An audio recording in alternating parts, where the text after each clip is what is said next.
Os capítulos aqui do 11 ao 15 é mais dando continuidade na preparação de André para realmente atuar junto com os mensageiros, né?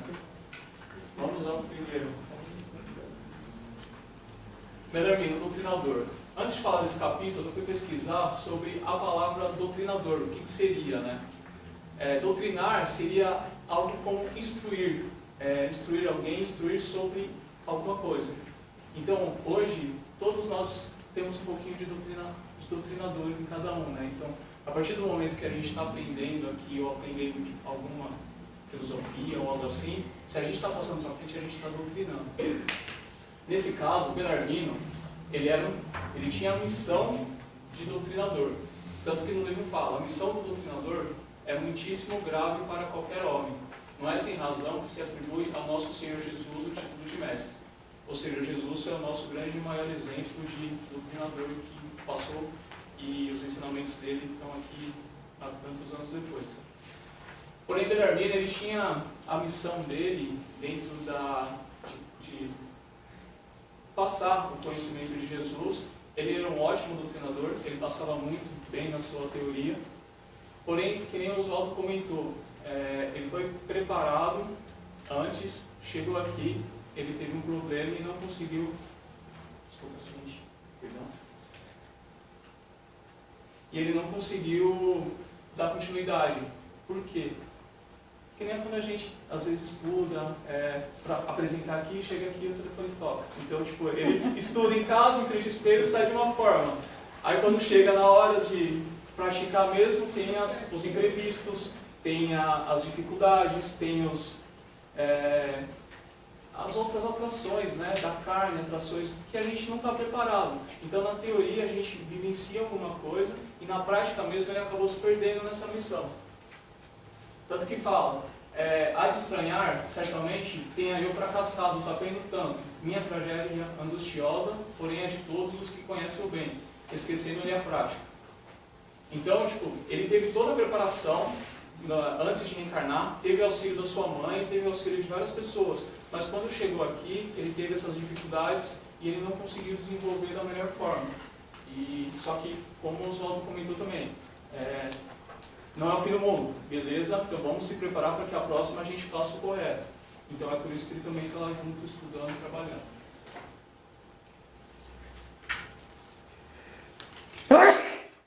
Nesse outro capítulo, a palavra de Monteiro, ele se assemelha muito à questão do Belarmino, do doutrinador. Também, ele foi muito bem preparado antes de reencarnar, teve todo o apoio.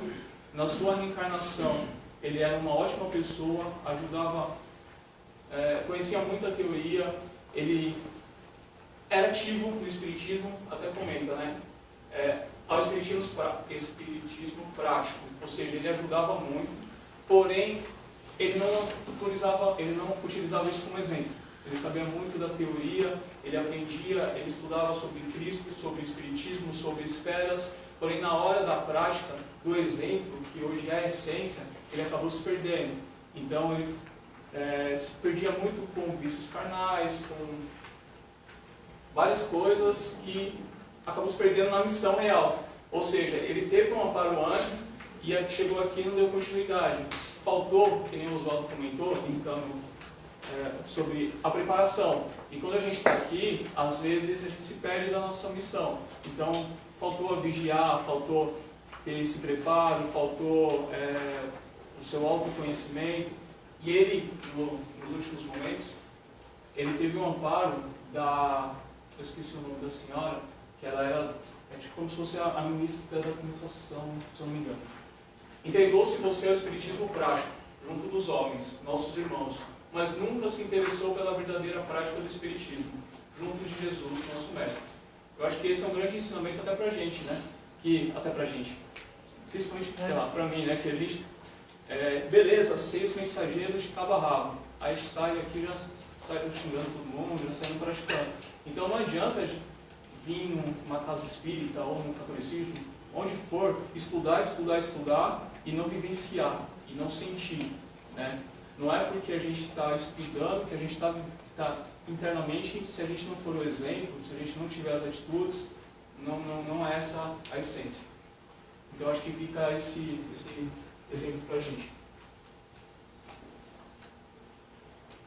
Antes também da sua viagem, Vicente comenta sobre uma graciosa profissão, que seria a do médico.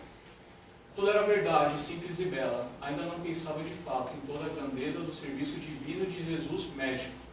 Ele expulsara febres malignas, curara leprosos e cegos de nascença, levantara paralíticos, mas nunca ficava apenas nisto. Reanimava os doentes, dava-lhes esperanças novas, convidava-os à compreensão da vida eterna. Não desmerecendo as outras profissões, mas ele focava muito sobre o médico, que cuida de vidas, cuida de pessoas, da grande responsabilidade, né? de você estar sempre se vigiando, porque se é um médico que tem uma mediunidade forte, ele pode ser influenciado, e isso pode ocasionar algum impacto no seu diagnóstico, pode ocasionar algum impacto no paciente que está ali buscando a sua cura, né? Então ele fala muito sobre esse fortalecimento. Tanto que ele cita um caso de um médico que ocorreu o desencarne de 2 espíritos, e ele não se sentia culpado, porém ele sentia que poderia ter feito melhor. Só que esses 2 espíritos culparam ele e ficaram obsediando ele durante um bom tempo, inclusive ficaram perdidos nas zonas umbralinas durante um bom tempo. Só que como ele não tinha a consciência tranquila de que ele fez o melhor para salvar aqueles espíritos, ele não conseguia se libertar. Então fica dessa também da consciência, porque ele fez o melhor dele, porém ele não tinha essa consciência e queria julgar, que os espíritos o culpavam, e com isso estava sempre esse vínculo. Teve um processo para tirar essa desvincular, mas isso foi todo um processo.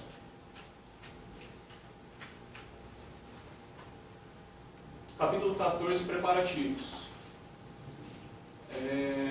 Antes da viagem, eles fizeram uns preparativos, como a gente comum, né? Vamos viajar, então vamos arrumar as malas, vamos pensar em como vai ser, aquela ansiedade de, poxa, que legal, vamos para um lugar novo. Então ele estava muito nessa ansiedade no dia anterior.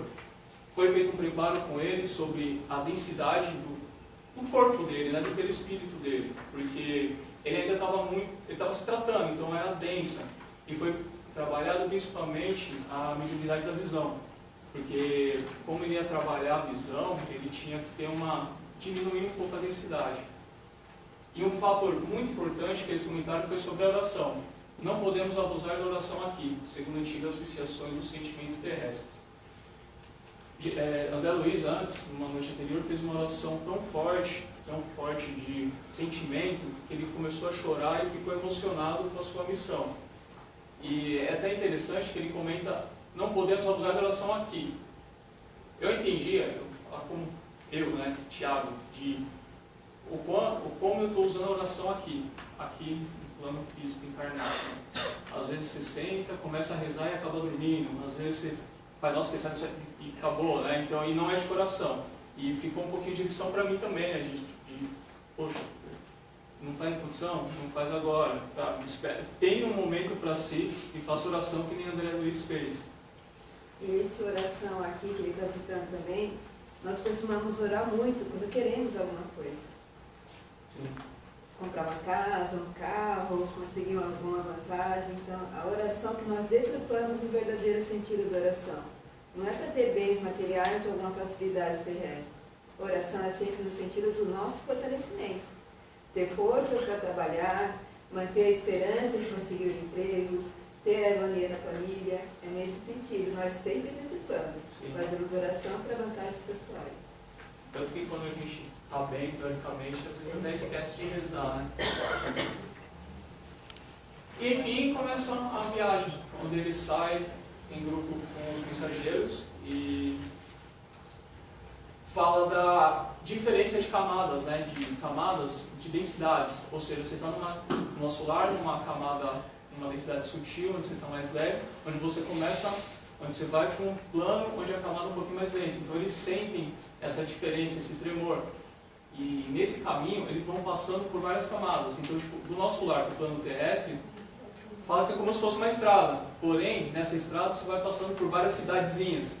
Há muitas moradas na casa de meu pai. Então, São muitos lugares que a gente desconhece, e eles vão passando, e com isso vai... quem já está acostumado, no caso dos mensageiros, que já faz esse processo, já está com o corpo preparado para isso, já não sente tanto, mas ele é a primeira vez, então ele sentia muito essa diferença. E vai passando por várias camadas, e eu acho que fica o ensinamento aqui, né, de Jesus, né, que há muitas paradas na casa de meu pai que a gente desconhece, mas sabe que existe de acordo com a evolução. E é isso.